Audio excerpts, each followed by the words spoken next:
Last week, Apple held their yearly Worldwide Developers Conference. As is known in the tech world, we call it WWDC or WWDC. It seems to get shorter every time the more popular it gets. This is where Apple showcase all of their new operating systems, right? They say what's new features, things that you can do or going to be able to do in the near future on these new operating systems. So it's not just the announcement, the keynote, which is what we look forward to. They also spend a week working with developers and showing them how to integrate these new features in their apps and how to just make their apps work better. Right? It's a developers conference, although a lot of non-developers get excited about this for the new features and stuff. Shortly after the keynote last week, Greg and I jumped on and we gave our hot takes on what was announced. But like we said then, those were hot takes. A lot of the information hadn't came out. There was still new information to be discovered. And I was also having some major connectivity issues at the hotel we were staying. So we're going to put an emphasis on those were really our hot takes, right, Greg? Yeah. I mean, do the best you can with what you have and call it good. That was Grandpa's opinions, even though he doesn't have all the information. Right. And we did share our opinions. So what I'm thinking this week, we're going to talk about some of the information that's came out since WWDC over the next few days and through the developers conference. A lot of the bloggers and YouTubers that we watch, they got their hands on the beta. They dug in there and they found out some things that Apple didn't necessarily announce on the stage. So we're going to talk about what we found out since then, if anything, the new features that they got to play around with, and also has our feelings changed about anything that was announced or wasn't announced on the stage. Greg, just real quick, has your opinion changed on anything that you learned? No, not related to Apple stuff, but my opinion of my co-host who broke rule number 1 of beta season Right. might have had to change just a little bit. We can talk about that later, but Yeah, we'll jump into that later.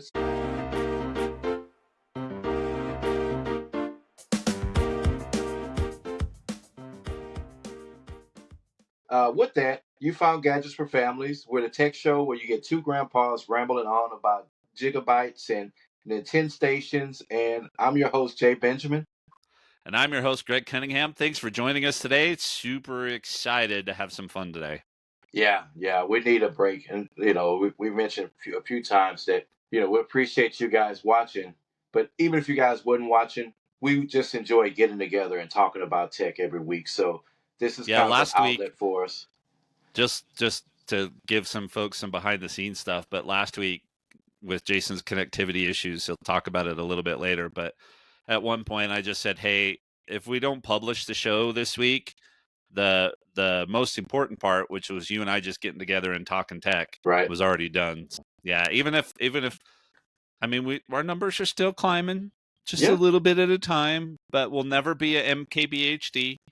I'm not sure I'd want to have to do this like that, because this is more of a hobby and fun versus all the pressure that he must feel to put out those videos. So right, that's more of a full-time thing, and neither one of us are looking to go full-time just yet. So we enjoy bringing this show to you, and you coming along for the ride while we ramble on about different things. But that brings me to the next section. Thank you so much for listening. So anybody that started this journey with us from the beginning, we appreciate having you around. And thanks for tuning in every week. But if you just stumbled upon it, this week or last week or whenever, check out some of those old videos. Definitely check out our hot takes from last week, and join us again for this week to hear us talk through some of the stuff that we learned. Don't forget to hit that thumbs up button and share this with anyone that needs a grandpa in their life to to rant about tech or anything else, because we've been known to do that. For anything else, we do go off topic a lot. It's not all tech all the time, but But yeah, thank you to everyone that's joining us. I appreciate you listening. So catch up real quick. Last week it was over 24 hours, and this is another feather in Riverside's hat. I know we keep having these technical issues, these technical hiccups that come along, but They're not a sponsor or anything. They don't even give us a free month of service, you know. But we always seem to have to talk about our appreciation for Riverside. Now, to give you an idea of what happened, I was on hotel Wi-Fi, and it seems like they were actively blocking devices that consumed a lot of data. Right, I was able to connect to the Wi-Fi, and it'll be fine. It'll be stable. I can look at a video, a YouTube video, or a stream of video. But it seems like about halfway through, it'll just stop buffering and just kick you out completely, block you out completely. There was one point where, Greg, I told you I had to call support real quick because it wouldn't let me online. Period. It wouldn't let me back online. Not even I can understand to block YouTube and streaming and stuff like that, but it wouldn't even let me go to a Yahoo page or anything. So I called support, and as soon as I got on the line with support, she was like, "Okay, well, go ahead and reconnect to it and let me know if you're getting an error or something." And it started working. And she was like, "I'm like, okay, of course it's gonna start working when I'm on the phone with support. That's happened to me, a million times before." So we kind of laughed it off, and I got back on. I jumped back on with you, and uh, well, at the time, the keynote was going on, so we were texting back and forth. But I got to finish the last part. Well, at the end of the show, we recorded. Um, I reached my data limit on my cellular plan. I don't have unlimited data, and this was literally the last day of the month. Right, I didn't realize that was going to be an issue. Used all of my data up, so the show stopped at, I believe you said it was what, 60 something percent the upload. Yeah, one of the times it stopped. Yeah. So I got back connected to Wi-Fi, and I let it edge itself on a little more and kind of creep along. And I would come back and check, and it would be back in that situation where my device was blocked for whatever reason. I guess for consuming too much bandwidth or too much data on their network. So I would let it disconnect, leave it off for a little while, and at the same time, remember, or this is a mini vacation for us. So I'm downstairs at the pool, or we're going to dinner, or going to lunch, or we're back in the room, and I'm going back and forth, and I'm checking the phone, and it's still creeping along, but it's not. It's just not completing. Greg, you messaged me and said, "Hey, don't worry about it. Don't worry about it. Enjoy your vacation. Don't spend all your whole day, chasing this phone issue or the data issue." But I'm like, okay, well, fine.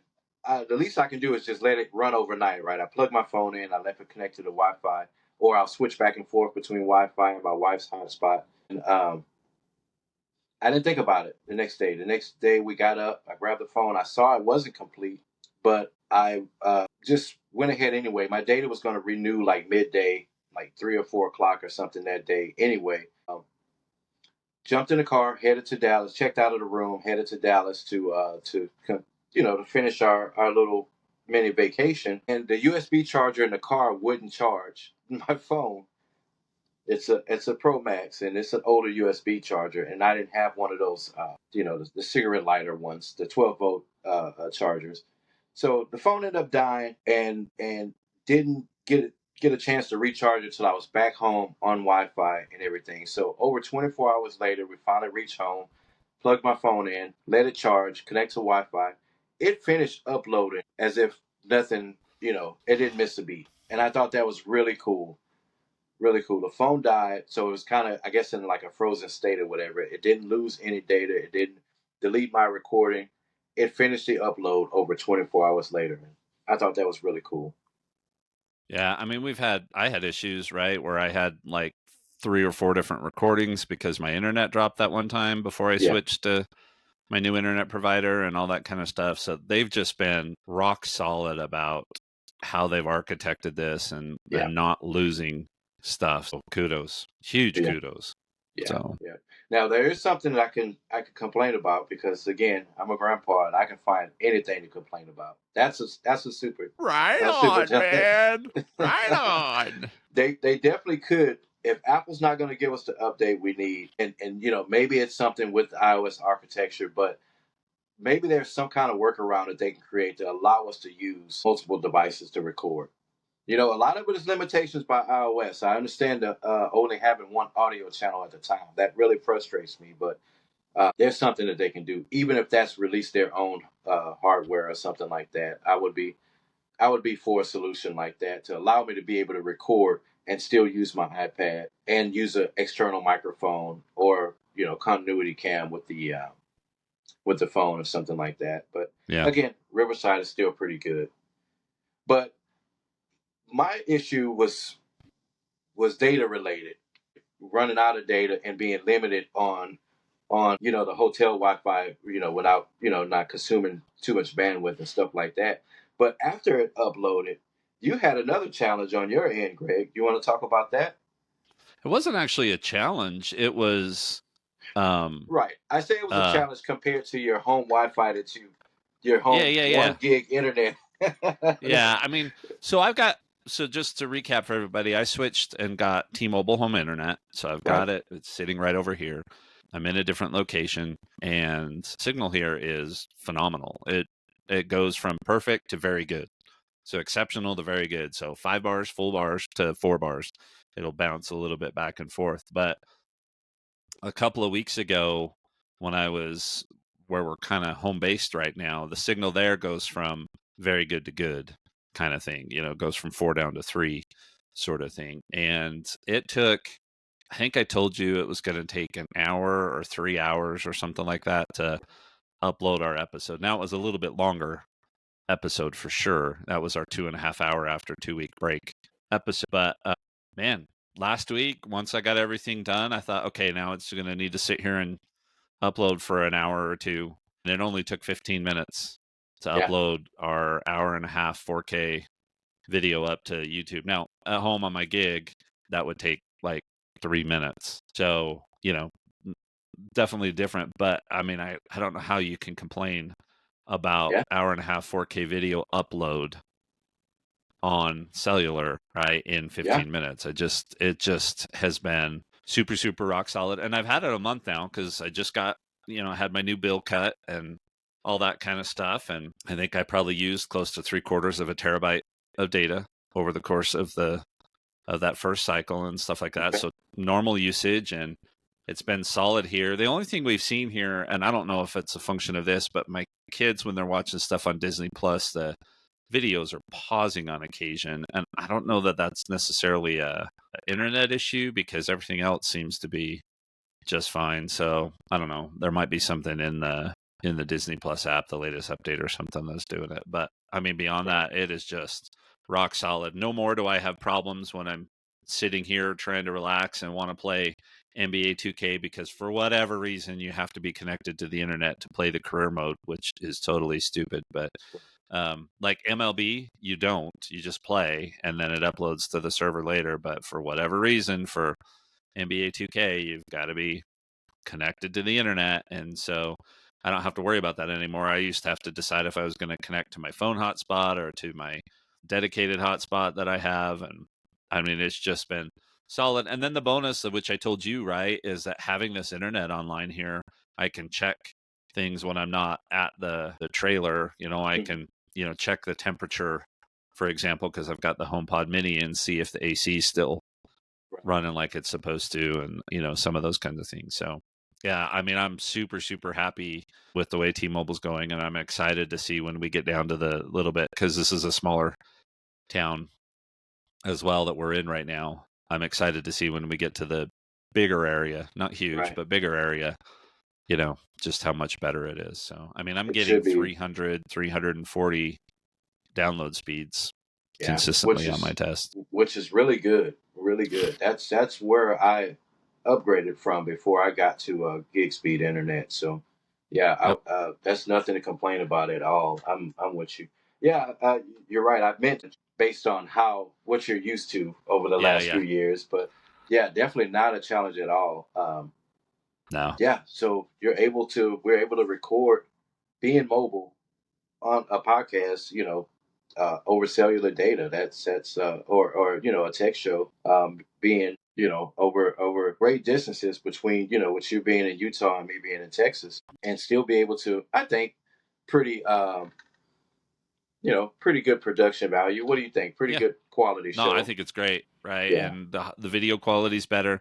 Sometimes we struggle a little bit with the audio, but I think that's more to do with external stuff. But in 2 weeks I'll be back up at the one of our favorite campgrounds, so we'll see how strong the T-Mobile signal is there. Next week I'll be back at our quote unquote home base for one episode, and then we'll be off for another 10-day camping trips. Yeah, I'm excited. This is just game changer, and it's so much cheaper than Starlink or anything like that. I mean, if I was going places that just had zero cell phone signal, then I'd have to go with something like Starlink. But this is great. This is perfect. Okay, let's talk about some current stuff. We got some Apple Watch rumors, which started right after the Ultra 2 announcement last year. I don't know if you remember. Yep. So a lot of these rumors, nothing's really changed. We do have some stuff on color though, but let's talk us through that, Greg. Yeah, I mean the big rumors came, and part of it came from Mark Gurman that Watch 10, because it's the 10th edition of the watches, right? That it was going to get a big redesign and all of this kind of stuff. And I'm not sure. I mean, I'd have to go back and look, but there was a ton, right? I mean, it was almost like it was a brand new product.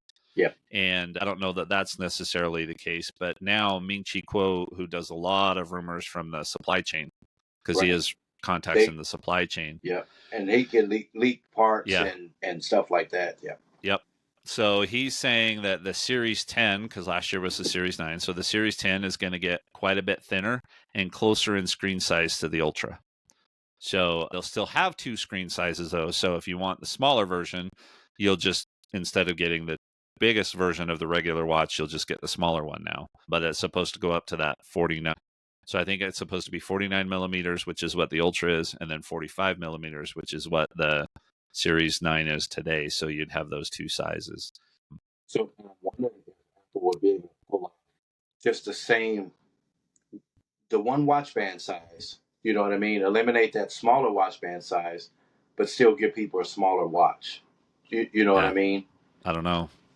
We'll see. I mean, I think thinner will make a difference because, I mean, you and I both have the Ultra, and it really does sit high on your wrist, right? So I hope that the Ultra gets the thinner treatment. The rumor didn't say anything about it getting thinner. The way Ming-Chi Kuo worded it is that barring any production issues, that the Ultra 3 would get the black color. So it's probably going to be a space black or whatever, which I'm all for. I mean, I prefer the darker watches. The silver has been fine, but I think I would prefer the darker, or this titanium color, I guess what it is. But I think I'd prefer the darker color. It looks better in more formal situations, and I do, church and temple and stuff like that. I think the black would go well because I usually wear either a black band to church, but when we go to the temple, I wear a white band. I think it'll look better that way. But yeah, those are the rumors. I'm excited about anything related to Apple Watch, hardware and software wise. So yeah, I think I'll be upgrading to the Ultra 3 if it's really a good leap over the original one, which I'm sure it will be because we both skipped the Ultra 2, which in my eyes is not an Ultra 2, it's an Ultra 1.5. So yeah, I'm excited to see that. I don't know about a new color though. I'll probably stay on the titanium, or if they do a starlight or a space white or whatever they want to call it. I'll probably stay on the lighter color. I learned my lesson going to that gold watch that no one wanted. So I'm probably going to stay. The next bit of news you sent me late last night, and it was a really good surprise, a pleasant surprise. Like Apple, Nintendo they kind of play things really close to the vest. So there'll be rumors that a direct is coming, but we don't know until that direct actually comes, or they send an email and say, hey, tune into the direct today. So supposedly there's going to be a Nintendo Direct. Nintendo Directs are just like Xbox's showcase or WWDC or one of Apple's keynotes. Nintendo uses their directs to announce new products, new games, new services, things like that. They call them direct because they basically just record a pre-recorded video, just like Apple's been doing lately. They'll send it directly to their customers, so to their fan base. The rumor that you sent is there's supposed to be a new Zelda game, which we don't know if it's going to be DLC for Tears of the Kingdom or a totally new game, or even a remake of some of the older games, which these remakes that they've released the last few years have been pretty awesome. They've been, basically new games themselves, right? You take an old version of a game and remake it in a modern way. It almost makes it a new game. The story is still the same, but pretty exciting news for that. I'm hoping to get some news. I hadn't checked my email yet to see if they actually announced the time, but yeah, stay tuned for that. Maybe we'll have some updates on that next week. Rick, you have a tiny tip for us? No, I don't have a tip, but I have a follow-up item. Okay, So let's jump into that. I'm down where my grandma and my brother live. So down where my mom lived, and we were down here for her birthday was last week, and then yesterday was the 1 year anniversary of her passing. And so I spent a little bit of time with my brother talking on text, but also in person. Mm-hmm. And he said, I've been listening to your podcast, and he says, I really like the retro content. So, Yes. that's the feedback. But he wanted to point out that, so we talked about retro video games and playing track and field and rubbing the fingers across the Nintendo buttons. And he said, I remember the blisters. Don't know And he why said, you guys didn't use a pencil. so yeah, he's like, I remember the blisters. So, but I thought that was pretty funny. So that was his follow up. But yeah, I didn't really peg him as listening to a tech podcast. That Yeah. the retro content, I think, really resonated with him. And I think there's a lot of people that it did. It's still been some of our most popular videos that we put out. We'll get back to it at some point. We just need to get through this WWDC news, and I need to get settled somewhere where I can think about something other than trying to get moved and all of these moving bits and pieces that I have going on. So Well, that's cool. I'm glad someone listens to that. That is one of the fun things that we started and just hadn't had a chance to get back to. yeah. So yeah, we'll get back to that really soon. I'm glad you enjoyed it. It made for some really good shorts too. All right, so let's get into today's topic. Again, like we said, last week was our hot take episode, and this week we're going to try to go into a little more detail. Not really much because, to be honest, not much has came out like we usually expect, right? Apple usually jam packs the show with so much new features that sometimes they don't get a chance to talk about some of the cooler features, right? This year was a little different. We knew Apple Intelligence was coming, or AI, as we were calling it before. We knew that that was coming.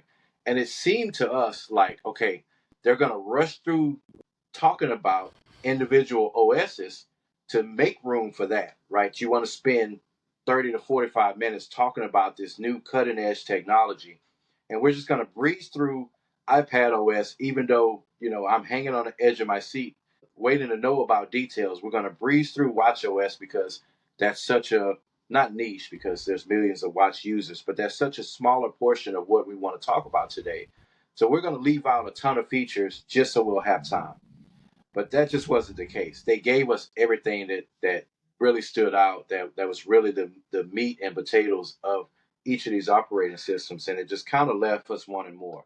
So we'll start off talking about iPad OS, and stick around for the second half of the show too. We're going to talk about a complaint that I've been hearing from most of the YouTubers that we watch and some bloggers, and they're like, "Well, what is it that you guys want? Why is everyone so upset? What they gave us was awesome." I get it. I understand that what they gave us was awesome, and I've been taking advantage of one of the features. We'll talk about that here in a little while. There's just so much more that it could have been, and I'll address those questions that some of the tech community has had. But let's just jump into this thing. How do we feel about iPad OS? For me, it still sucks. I'm still pretty disappointed. I mean, bummed out to one of the bloggers that I watched this week kept saying he was posting people who commented on Reddit and other blogs, and they're all like, "It'll get better next year. It'll get better next year." You know what that reminded me of? I'm a huge Cowboys fan, and next year's our year. yeah, it's always like, I mean, they just dominate all. It's not dominate all season because the Cowboys tend to lose. I'll use the Astros for an example. Maybe that won't maybe they won't make a lot of people mad because the people love to hate the Cowboys for some reason. But the Astros, they dominate all summer, and it just seems like in the postseason they fall apart sometimes, and it's always like we can be in the big show, right? We can make it to the World Series, and it's just they lose to teams they shouldn't lose to, and it's always that feeling at the end of the season where you're like, okay, well, next year will be better. And that's how I feel about iPad OS, right? 18. I know 19 is going to be awesome. But we're talking this year. I don't want to wait till next year. I don't want to wait till next season to get the wins that I want to win or to win the title that I want to win. With talking about these sports teams and stuff. Yes, it's always next season, but you know, we want it now. So that's how I feel. I feel like I felt when the Cowboys lost in the playoffs last year. I felt how I felt when the Astros beat the Rangers at home in Arlington and then come home and lose 3 games in a row. Like this is the exact feeling I feel with iPad OS, and it's just frustrating. Greg, I'll let you share your opinions because I can go on all day about my frustration. I mean, and we'll go into this in more detail, but my biggest thing, it ties into one of my pet peeves in life, which is if you don't live up to your potential, then it's not a good thing. And so I don't think my opinion has changed a whole lot. It still can't replace this MacBook I'm using right now, so that's a bummer. Yep.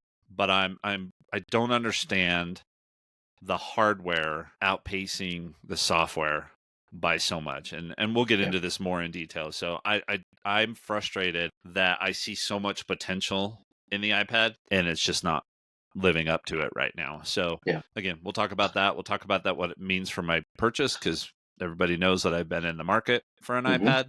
So we'll talk about all that stuff what it will do is we'll separate it out. It'll be a bonus video. So it'll be a second video that drops in the YouTube feed, and if you're just listening to audio on the podcast, it'll just be the post show. So we'll talk about it more there. So, but yeah, I mean, I'm still in the same place I was, a week ago.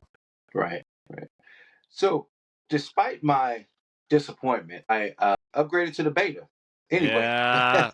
Rule number 1, destroyed, thrown out the window on day 1. On day 1, we got back from our little mini vacation, and I was looking at some videos, and one of the video that came up in my feed was just like, oh, just sign up for a developer's account and blah blah blah. And I'm like, wait, I've done that before in the past. Let me see. Went to settings, turned on the beta. You switch on the betas, and it popped up for me. So I'm like, well, it's not much to it, and trust me, don't install this on a device that you need to use for school or for work or anything else. My iPad, I started from scratch, right? It's still brand spanking new anyway. So I said, okay, well let me jump into it and install it. The update went cool, no issues or anything with the update itself. Yeah, it's pretty stable as betas go. Now there's still some visual hiccups and stuff that happens. There's still some of the features that they announced are still not available and not working. But as far as it being, stable to use for beta 1, it is surprisingly stable. So I do agree with some of our peers out there and tech blogging and stuff like that. It's pretty stable, but again, not for the average user, not for someone like me. There's no secure information or whatever other than my personal information on the iPad. I don't use it for work, which I won't be installing any betas on my phone because I need it for work and for payments and stuff like that. So again, don't take my experience as an excuse to go ahead and upgrade. I'm not saying upgrade, but I've been using it and it's been okay. Yeah, I mean, you've got a couple of features down here, but I want to know so one of the things I'm excited about is the smart script, right? Where in the Notes app, if you write with the pencil, it'll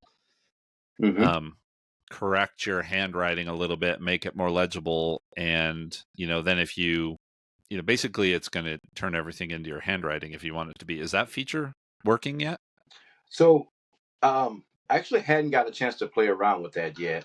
So I don't know if it's working or not.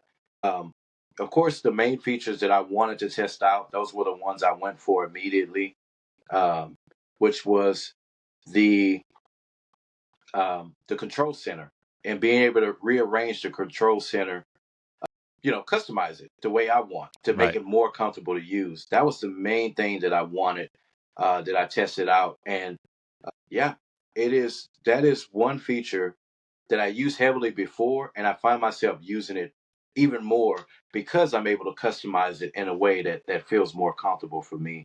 So yeah, there were some great things that came out of iPad OS 18. But yes, I hadn't tested out the smart scripting and stuff like that. I did play around with the calculator for a bit, and it is cool. Yeah. It is pretty cool. They didn't. Yes, it took what 14 years to give us a calculator app on the iPad, and when they did it, finally did it, they did it in Apple fashion, and didn't just give us just a basic calculator. I mean, it is really cool. Now, I don't have any need for using the I forget the name of it, but where you can write equations and Yeah. stuff, the scientific Math scripting part, notes. the math notes. I don't have a need for that, but I went on there and I put 4 plus 4, and it gave me the correct answer. So it works. It Yeah. works. So if I needed it for more complicated algebra or something like that, I would be able to depend on that. Yeah, it's for what they did give us, it seems to work great, and that's in beta 1. So I'm assuming by beta 5, there's not much aside from cosmetic and a few interface changes and stuff like that. Fonts and stuff change, and they resize images and all of that throughout the whole beta. But um, yeah, I don't think anything major is going to happen between now and September to really change iOS, besides just a few updates here and there. iPad OS, I'm sorry. Yeah. I mean, this math notes and the smart script and the kind of stuff that's kind of gotten the most hype for when it comes to iPad, partially because there's nothing else in there. But apparently this is an underlying system thing, because you the thing that'll suggest the answer to you, it's also available in places like messages. So if you go in and type in a message thread and say 4 plus 4 equals in your suggested next words, like where it suggests emoji or stuff like that, it'll actually suggest the answer to what you just typed in messages too. So Oh, that is this really is an cool. underlying, I think this has got to be Apple intelligence, right? Not just machine learning, which is what they presented it as, but so it's underneath there. So I think that's like crazy good, right? And the Right. smart script stuff I'm super interested in. I also noticed that you can do live audio transcription in notes. So for example, if you're sitting in a lecture Hmm. and you just turn on the record button and it transcribes it down to text for you, which Right. for my learning style, I can't tell you how good that would be for my learning style, because I don't mind listening, but I'm much better if I interact with or if I see it, like if I read it. So Hmm. if I could hear the lecture and then have the notes to go back in and scribble on them and highlight and all that kind of stuff, that would be much better for my learning style. So I'm excited to see how those pieces work. Right. So let's talk about some of the things that we've learned since the announcement. Some details have come out. Again, there's not much to it to really have a whole section of things that we've learned. One of the things that I was curious about, but didn't necessarily need, I think I mentioned last week, was the ability to hide apps. Everything is hidden on my iPad because you don't touch Dad's iPad. I don't really have the need to hide apps around. Now I understand people, and again, this is a feature that's I believe been available on Android for years, but I don't hand my devices to people that I have a need to have to hide certain things from. I understand that there are people that do, and it's a really cool feature. But so what do you do when you don't necessarily need the extra security to have an app completely hidden, but you don't want everyone to access it for people who may grab your iPad. My children, for example, if they're playing a game or something. So I did see that you have the ability to lock an app with Face ID, but don't necessarily have to hide the app. You don't have Yeah. to rearrange your home screen, or you don't have to rearrange apps or hide them in a certain folder, uh, but still have that added security. So you're actually able to just tap and hold on the app and select lock with Face ID, and don't necessarily have to hide the app away in a certain folder or something, just to be able to have that added layer of security. And I thought that was a really cool detail. They didn't mention that in the keynote. They talked about being able to hide apps, which is, again, it's pretty cool if you need that sort of thing. But you can leave the app where it is on your home screen, not rearrange it, and still lock that app to be able to use with Face ID. And I thought that was really cool. That was something worth mentioning, but good we found that out. Another thing that I found that I thought was really cool, because I checked this page a lot. I don't know, depending on your choices next week, if you're going to jump into the beta or if you're going to wait to the public betas or whatever. But do you use your iCloud page, that when you go to settings and in iCloud and you view all of that information? Do you use that page much, Greg? Yeah, I mean, anytime I need to check a setting, anytime I need to Right. check on devices, all that kind of stuff. Yeah. I mean, it's Right. not every day, but yeah, I use it.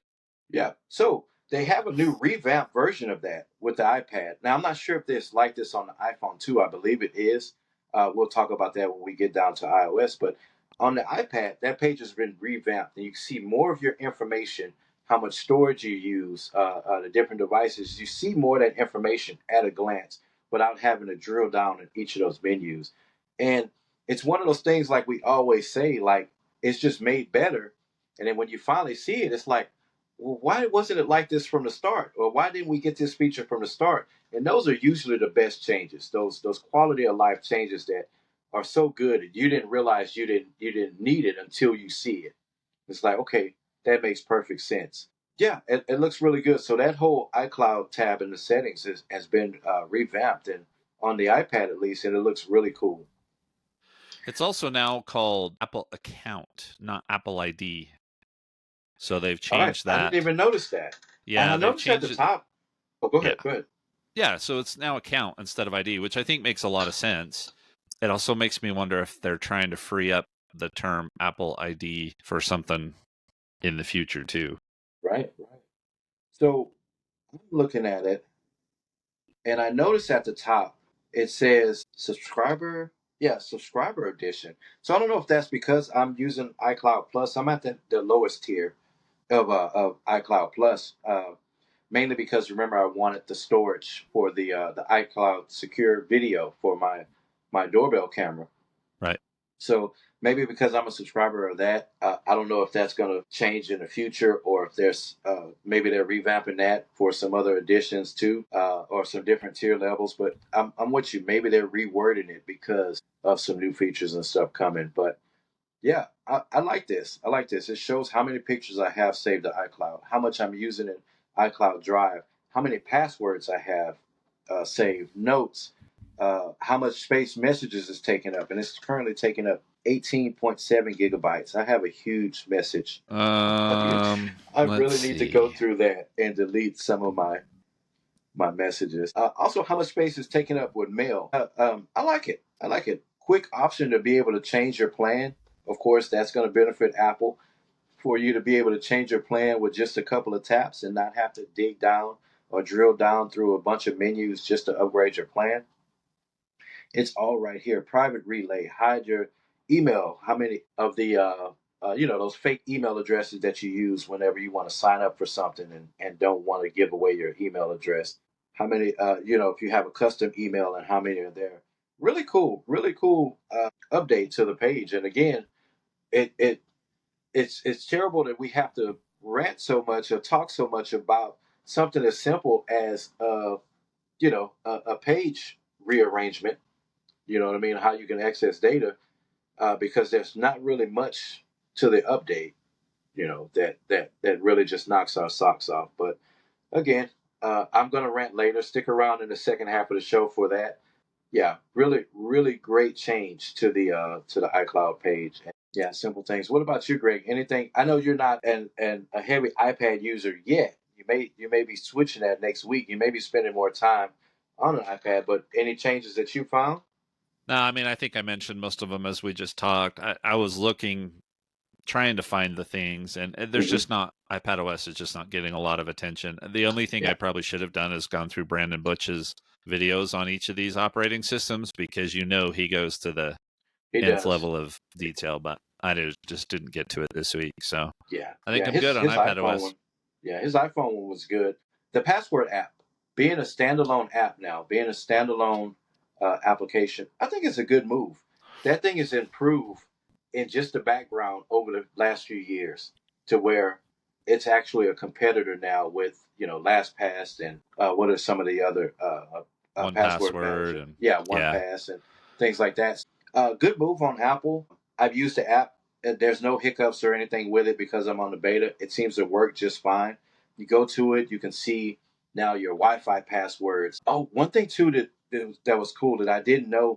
Well, again, I hadn't played around with it much, but you can actually share the Wi-Fi password with non-iOS users. If you're listening and you're on Android or you're an Android user, um, iPhones can share a password just being in proximity with each other, right? So if someone wanted to log in with the password, let's say my wife wanted to join a Wi-Fi network that I was a part of, it'll pop up on my phone. Do you want to share this password with her? And we can just share the password. I'm sure it doesn't work like that with all and any devices. Well, no, I'm not sure. I know it doesn't work like that with all and any devices. Now, with the password app, we have the ability to share with a QR code. So I can tap on that Wi-Fi network, hit share, and it'll give me a QR code, and you can scan that with your phone or your tablet or whatever device that you're using that can scan QR codes, and you'll be able to access that network without me having to share the actual password with you. And I thought that was a really cool thing. I don't remember them mentioning it during the show, but it may have been one of those times where I lost connectivity and it disconnected. So, Yeah, one of the things on passwords I didn't realize they had done. I mean, I knew they had added the ability for you to share passwords with families. mhm, So, because I have a group and I've got, Disney and Sling and a couple others in there for because every time Wyatt sets up the TV or something, he needs the password. But I didn't realize you could create more than one group. So I need to go in now, because I used to be on LastPass, but moved everything back to Apple. right, So, but I had a group of passwords that I shared just with my wife that was like all of my important stuff so that she could get to everything if she needed to get to it. So I need to go create a group that's just she and I, that's got all of my online banking logins, all of my account logins, all of that kind of stuff that my kids don't necessarily need. But so I need to go in and create that second group. So if you haven't explored that yet, you could go in and explore it now. You can do it right now in the settings and yes. passwords. Um, I'm looking forward to having this be a separate app, because I just had a bad experience with LastPass. They had some security issues and stuff like that. So I'm way more comfortable with Apple managing all that stuff than I am an external party. Right. So let's talk about WatchOS. That's enough about iPad. We'll circle back to iPad later on in the next half of the show, but let's talk about WatchOS. So how are you feeling about it, Greg? I mean, not really any different. I want it.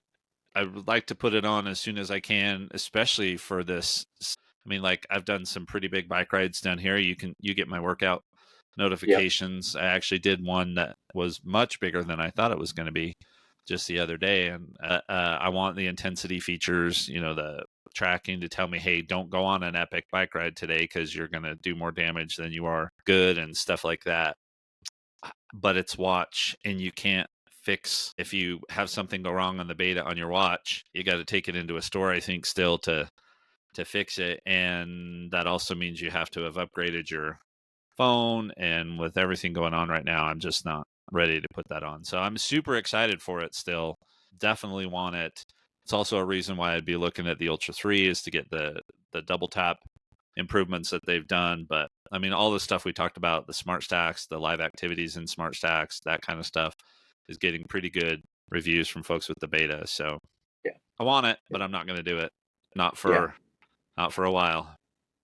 So it's the same here, and it's a bit of a bummer because I really want WatchOS, right? Even if it's the beta, I would run the beta all the way through the public betas on this one, but I would run it all the way through the release in the fall.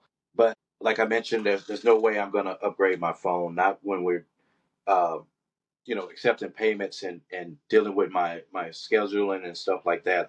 I just I can't Yeah. risk it. So there's no other way to get the beta besides through iOS. So Yeah. I won't be touching it.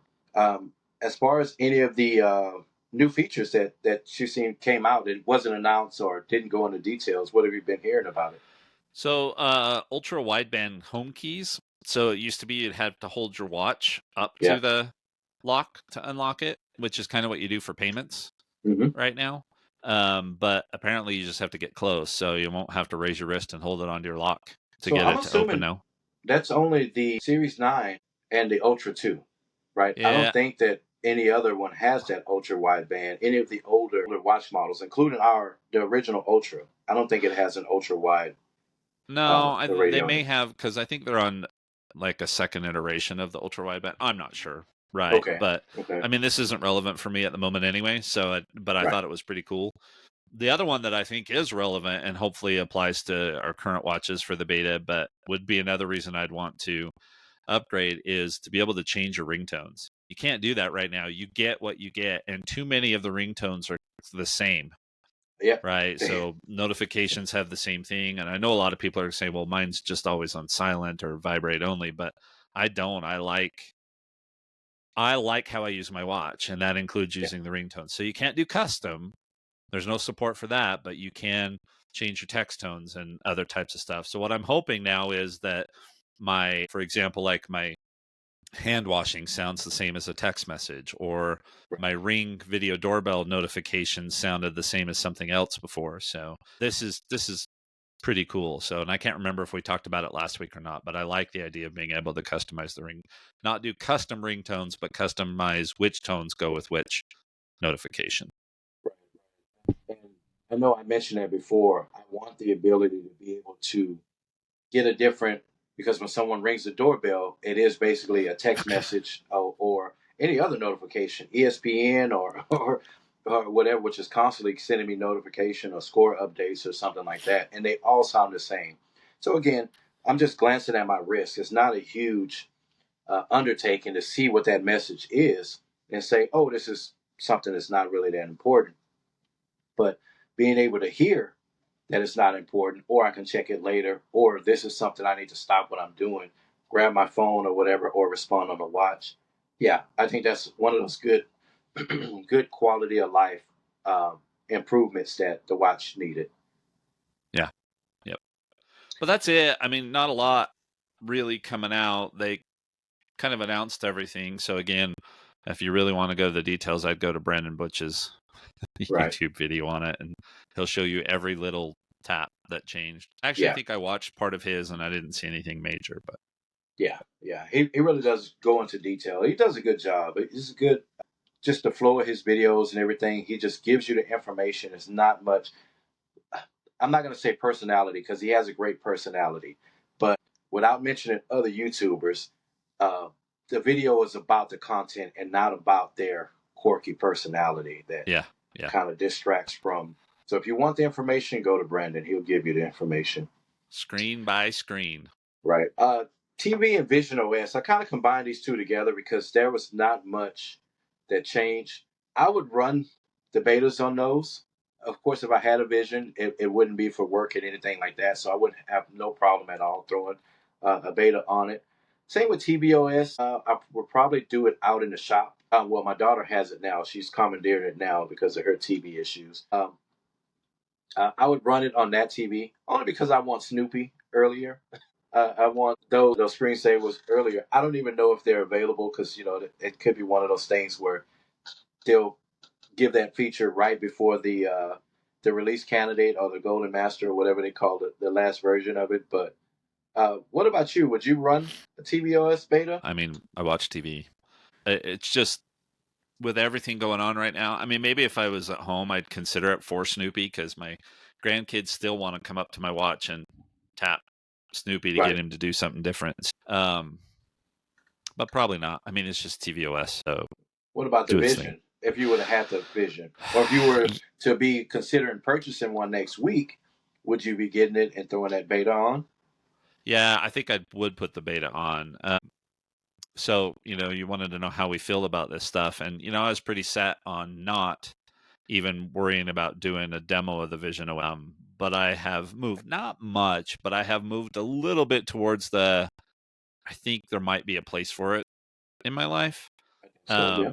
I mean, I know there would be, but I might be able to. I've moved a little bit in that I could a little bit more justify based on some of the feedback that I'm getting. And, I told you the other day we were here, the grandkids were playing in the splash pad, and I decided to record it in spatial video because I thought that'll be really cool to, have a 3D version of them running around in the splash pad and stuff like that. And so I'm a little bit more. I'd like to have one and try one, but I don't think I'm far enough down the road that I'd seriously considering putting down the money for it quite yet. Right. Yeah, it's still up there, but if you were to go with it, I kind of agree with you. Yeah, I would put the beta on mine too, because it wouldn't be, for work. And even if I did use it for some work on something, I'm sure the beta didn't break any of the regular functionality of it. I mean, one of the big features that I would be excited about is that gigantic double 4K.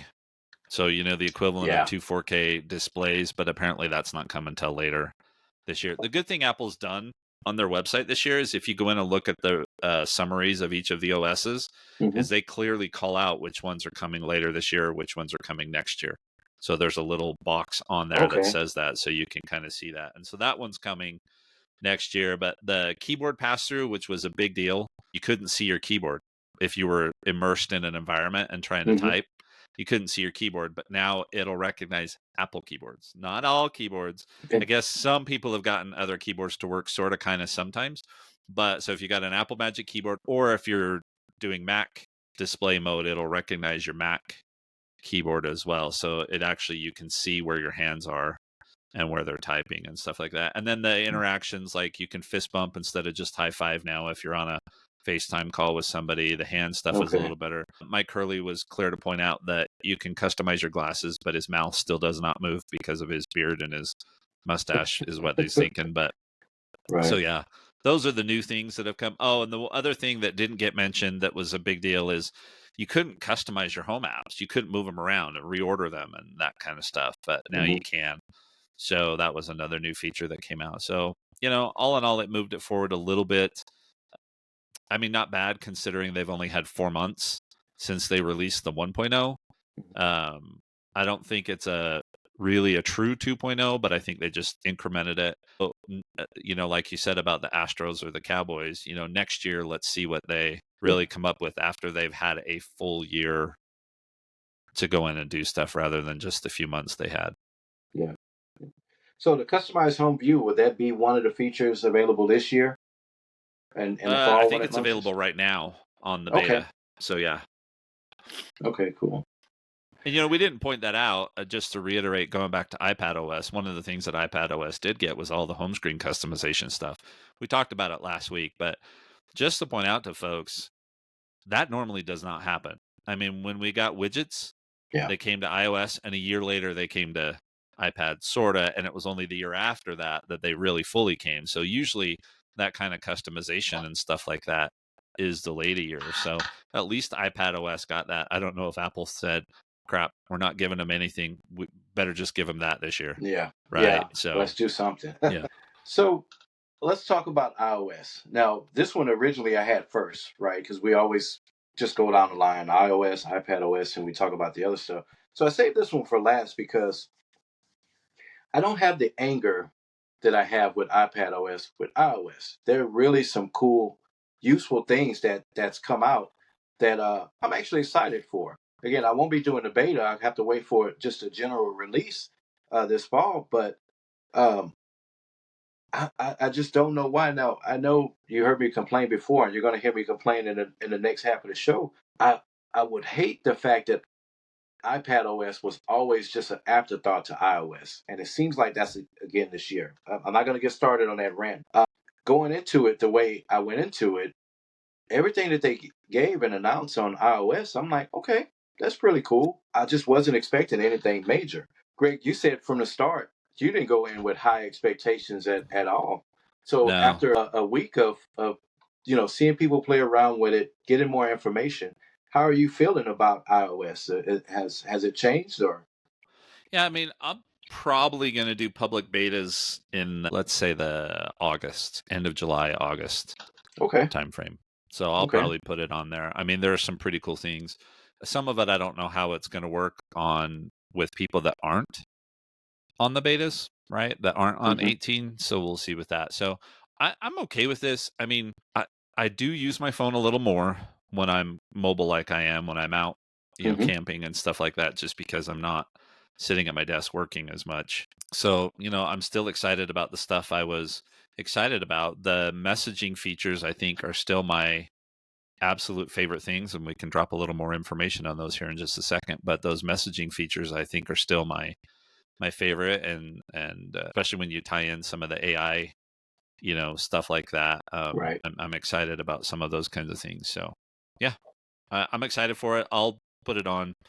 I'm not accepting payments to my phone like you are, which is, I think I'd be a hmm little bit more hesitant on. But you can always put it in DFU mode and put on and restore it if you had to. But Right, right. definitely, I'm not touching it anytime soon until I get settled where we're gonna be for the next while. So Yeah. Okay. So a lot of the features that I wanted to talk about, you already had them. So we're just going to go through your list. And the first one, though, I wanted to ask you about. I saw you put it added it to the list. Spanglish. What is going on with that? yeah, I mean, I want to test this so I can speak two languages. And a Right. lot of people know a little bit of Spanish, right? And so apparently there's a keyboard that you can enable that's not going to screw up your autocorrect. That's one of the frustrations I have is sometimes I'll forget I'm typing in Portuguese versus English, or the hmm system changes to it, especially changes to it on my watch. And then I'm trying to dictate something in English, and for whatever reason, it's thinking it's Portuguese. So for Spanish and English, apparently there's a keyboard setting that would make it so if you wanted to just type a couple of words in the other language, Okay. then it's not as big of a deal. So that's pretty cool, and considering the culture that we're in today. Yeah. I think that's pretty cool. Yeah. Yeah. So I hate typing on my wife's phone. Like whenever I have to use her, she doesn't use any organizational skills or whatever. All of her apps are just laid out. Some are in folders and all of that. So the quickest way I navigate around her phone is just to use the Spotlight search. And her keyboard is always in Spanish, and it always it's Yeah. always a hassle for me to find stuff on her phone. Yeah, maybe she can take advantage of some of this. Maybe that'll help her out or help me out a bit because she understands just fine. Yep. So, being able to adjust the flashlight and the beam brightness and the pattern. Now, I know you can adjust the brightness now to a certain level. What do you mean the pattern? What is going on with this I pattern? didn't do a ton of look into this, but apparently it Okay, can, how you've got those flashlights where you kind of pull it in or out and it right. widens the beam or that kind of stuff. That's what That's I'm what I was assuming it is. thinking. But I'm Yeah. like on the iPhone. Yeah. Okay, so I need to look more into that. That is I'll that is tell pretty you, cool. I don't know. I mean, I use the flashlight on my phone a lot, and I Right, use the right. flashlight on my watch a lot because, when you live in an RV or when you're camping and stuff like that, I at least I do, I check things more because there's more Yeah, stuff. And so if I'm outside and I wander outside at night, I think, oh, I'll just check that real quick while I'm here and I don't have my phone on me. I just throw on the flashlight on my watch, and usually it's good enough to do a little bit of stuff. So, yeah, I think this is cool, but yeah, feature. yeah, yeah. So resizing the widgets from the home screen, I played around a bit with that on the iPad on iPad OS. I think that's really cool. I think it's just improving upon the whole widget ecosystem that they have. Right, it was always a bit of a hassle. Um, Again, not a huge undertaking to resize a widget. Right, you just put Right. your phone in wiggle mode. You go and add a new a widget and then you select the new size that you want.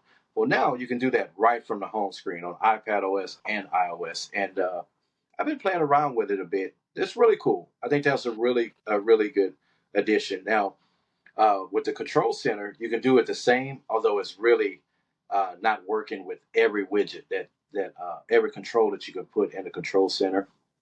Uh, and then there's some visual glitches and stuff like that. And again, I'm not complaining. This is beta one. I mean, this is like right out of the gate beta. Of course, it's going to be stuff like that, which is why we're really urging people not to install the beta. But it works somewhat on some of the widgets that you put in the control center. You can resize them right from the control center. It works really cool. So uh, yeah, that's a good one. I think once you get your hands on it, Greg, you'll see what I mean. How Yeah. convenient it is to be able to just.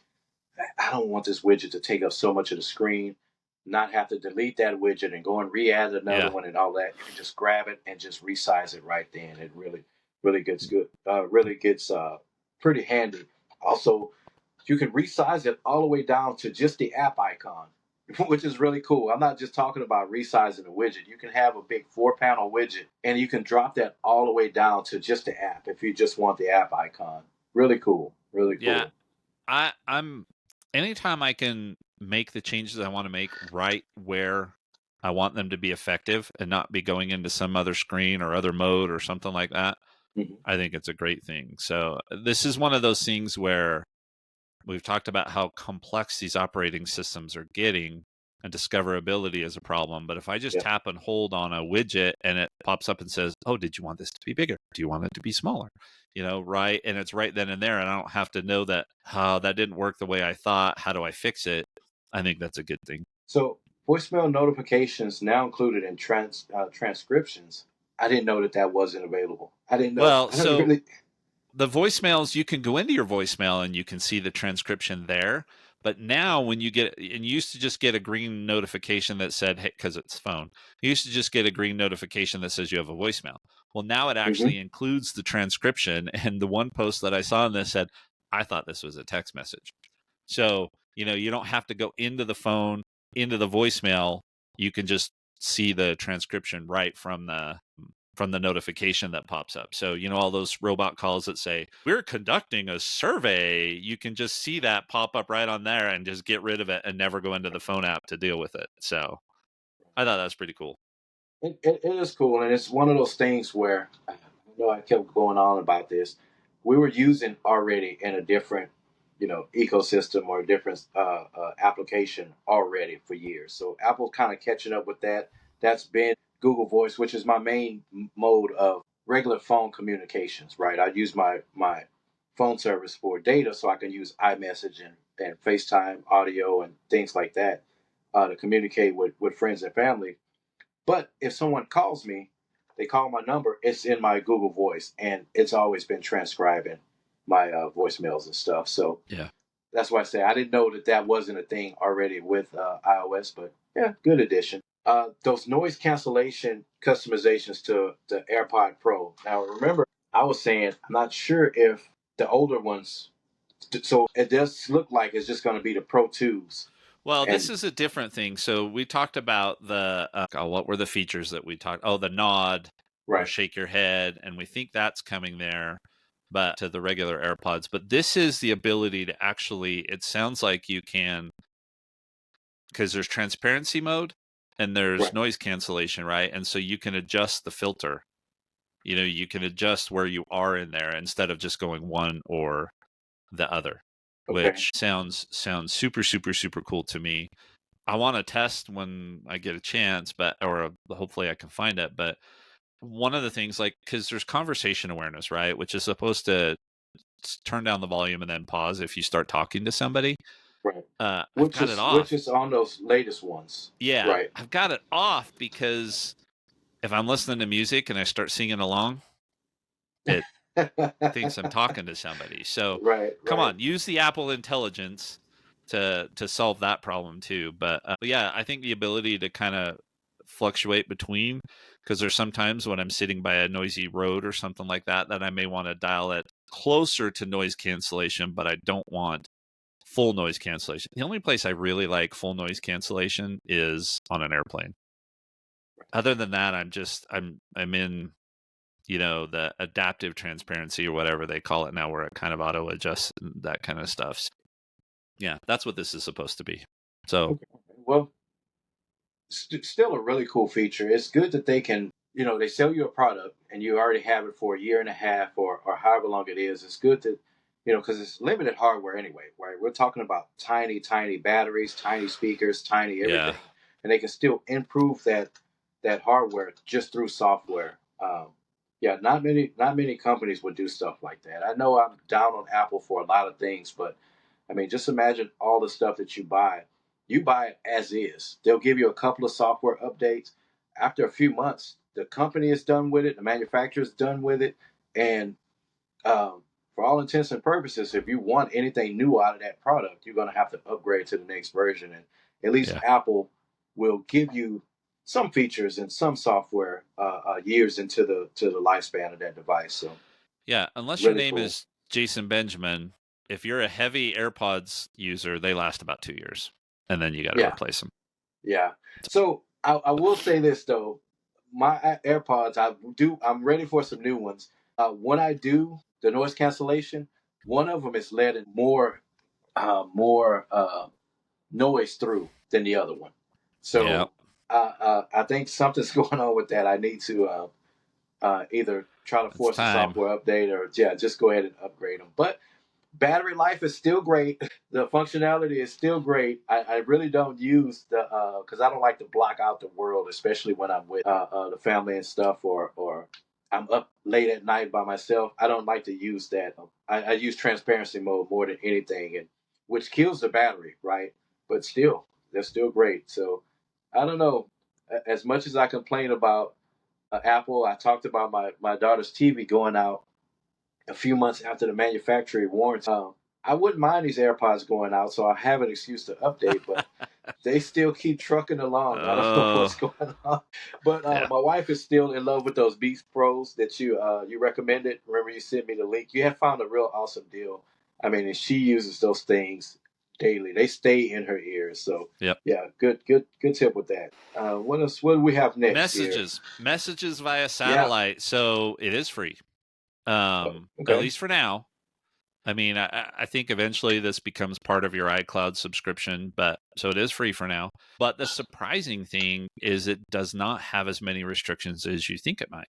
So Okay. emoji, tapbacks, basically anything that can be passed across as plain text and then generated on device, which all of those things are, is valid. So there's no, if you use this for more than an emergency, we're going to slap your hand or take away the thing. That's not the case. So, they've, in interviews, they've pointed out, no, if you get to a place where you can connect, you want to have a full conversation and talk to somebody about how their day's going or whatever the case may be, go ahead. And if the satellite moves and you need to move, it's going to tell you to reposition. So you recon. It does mean no MMS, so no pictures, no video, none of that kind of stuff, which makes sense. And then the new RCS standard that they're going to support is not there because it's also not designed to be the small enough Right. file size. But everything else, because if you figure emojis, tapbacks, those are all really just Unicode, Yeah. right? They're just text in the background. So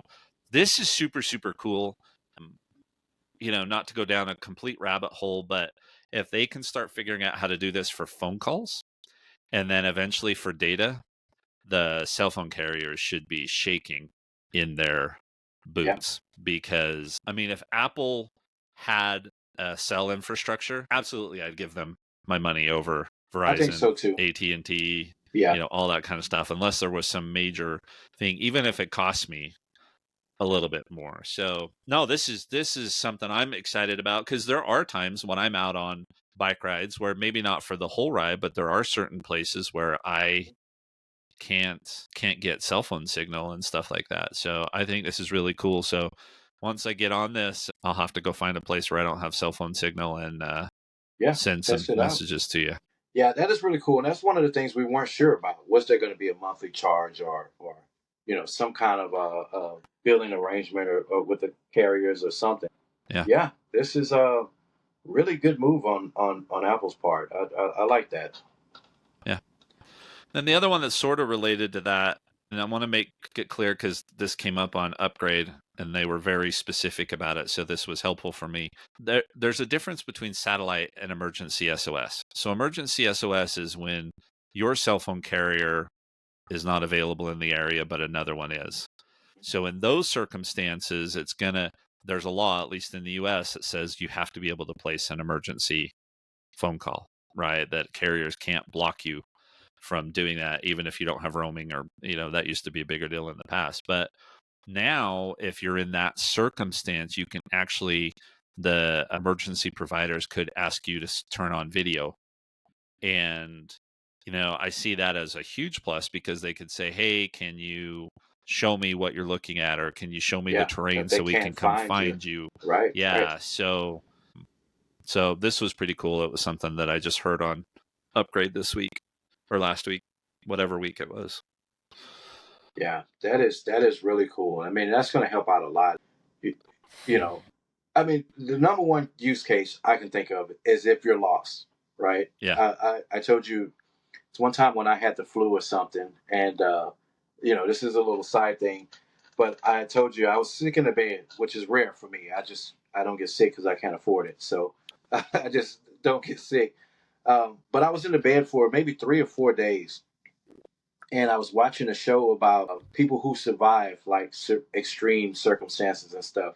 And I remember messaging you like the next week, like, I can't believe how many times Utah appeared. Like I binge watched like maybe 4 seasons of the show, and like each season had maybe 15 episodes. Of those 15 episodes, 3 to 4 of them were always in like the Utah wilderness. Yeah. I'm like, you guys are like the Amazon out there. Like, and there were plenty of Amazon, you know, uh, uh, wilderness, extreme situations, but I just couldn't believe how many times Utah appeared on the list. And it was mostly, people were stranded, car got stuck or out of gas or whatever, and they were stranded out in the heat and just didn't have a clue where they were. I mean, they were just like lost, lost. And that's probably the number one use case for it. So being able to not being able to articulate where you are or send like your location or coordinates or whatever, but show someone a video that's familiar with that terrain or that area. Yeah, yeah, just even if it's like the position of the stars or the sky or something like that, and then being able to triangulate your location based on landmarks and things like that, man, this is going to be a lifesaver. So, Yeah. yeah, really, really cool feature.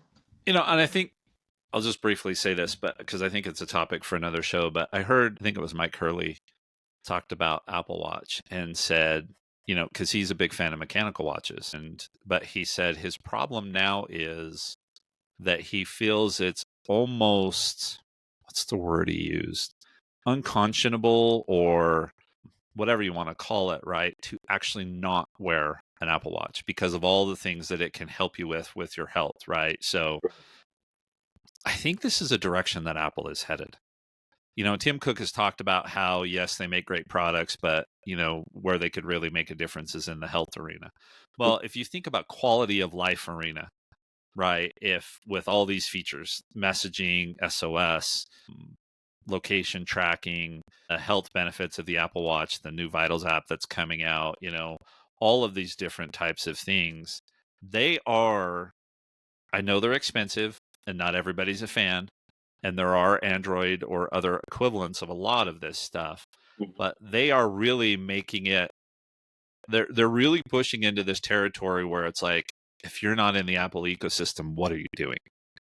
Right? You're not going to be as healthy as somebody that's got an Apple Watch. You're not going to be as safe as somebody that's got an iPhone that can do crash detection, right? I mean, I think that's probably a conscious thing that they're saying this is where we can make the biggest difference. And yeah, we want people to feel like I need Apple products in order to be my best self. So there's a line to be drawn with that kind of stuff.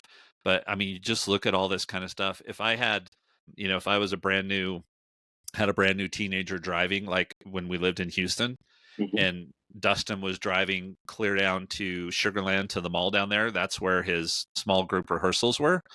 And they were rehearsing from like 6 until 10 o'clock at night. Well, yes, Apple Watch and iPhone with crash detection, right? I mean, all of that kind of stuff because it's And check Houston. in and Yeah, all of check those in and things. stuff like that. So I think there's something to be said for that. Again, there are non-Apple versions of that stuff, but yeah, they're pushing into that territory, and this is just another example Yeah. of that. If I want to be my best self, there's a lot I can do with an Apple product to get there. So the last thing I wanted to cover before we finish, I know I we're love running this one. we're running kind of long. I know I said it was going to be a short one today. Once we get started, hey, we just go with it. But you sent me a link. Now, one of the only things I tell you all the time why I have these Alexa devices is because it gives me the ability to act like I'm on a starship and just walk into a room and say, I'll just say a computer, and I can give commands to do different things. So Greg sent me a link last night, and it said I can now rename Siri to use that particular term that I want to use, just like Star Trek. I read it, and it's one of those things where I was excited. I'm like, yes, I replied to you immediately, like, this changes a lot for me. And then I'm like, you know, maybe next season. Just like everything else, but it still works. There's some trade-offs with that. So let me explain what I mean.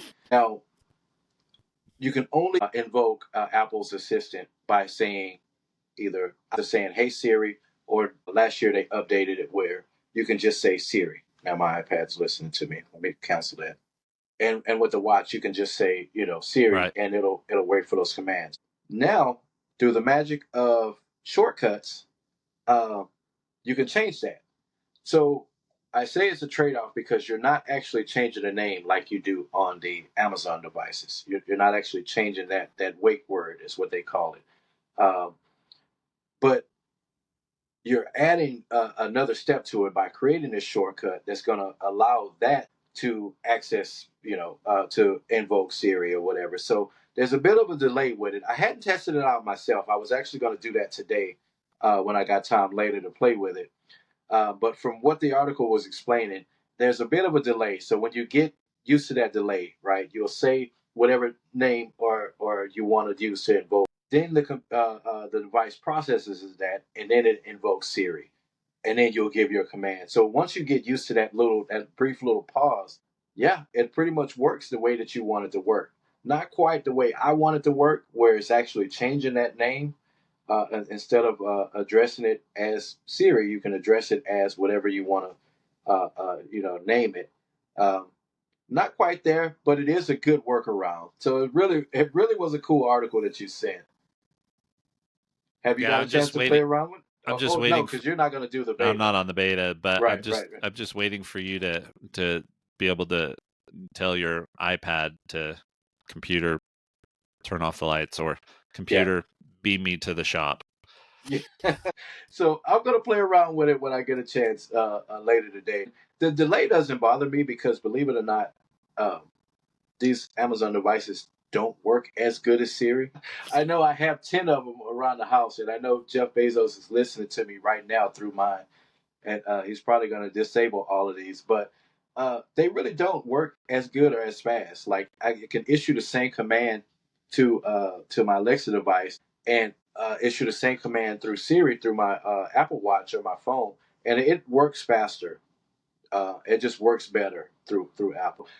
As soon as Greg finds the article or they make an announcement and I see it, that I can actually change that wake word to what I wanted to change to, I'm going to go through and I'm going to rip all of these off of every wall, and I'm going to place an order for HomePods Yeah. and get rid of these things. So, well, there's this evolution, right? So even on Star Trek, just to get a little geeky as we wrap up here, but on Star Trek Picard, so all the time on Star Trek, they always had to say computer and then right. tell it what to do, and you would hear the beep in the background, all that kind of stuff. Well, on the one episode of Star Trek Picard, when they're visiting Riker and Deanna on their home planet, where they've established their family, they're telling them that the Romulans or whatever are coming, and all of a sudden Riker just goes, "Shields up, expand the perimeter," Right. and no invoking computers. So, maybe eventually it'll be smart enough that we don't have to do that. And actually, you can do that with some of this new shortcuts too, is